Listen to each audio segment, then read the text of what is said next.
Alors le confinement, comme nous tous, ça a été une période bien forte, et pour moi aussi.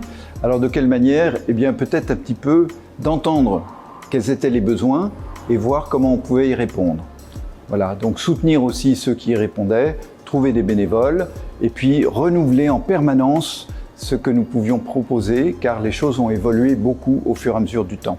Alors il y a deux choses qui m'ont un petit peu touché. D'abord ce que j'ai vécu moi-même quand je passais dans les rues de Paris, au moment où il y avait les distributions.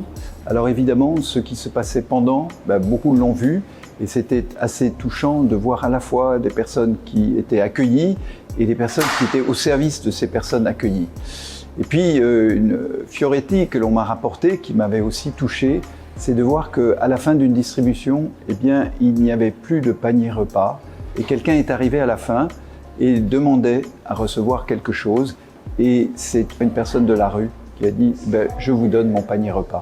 Je suis d'abord bouleversé par tout ce que j'ai vu et de voir tout l'engagement des autres. Alors personnellement, qu'est-ce qui m'a fait grandir pendant cette période?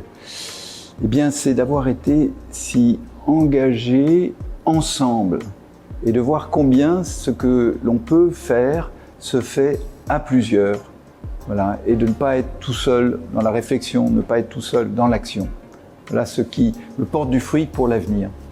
Alors ce que l'on retrouve dans l'Évangile, c'est que plutôt que de parler de virus qui fait grandir, parce que le virus est destructeur, eh bien c'est peut-être une petite graine de moutarde qui va faire grandir beaucoup de choses dans l'ordre de la charité.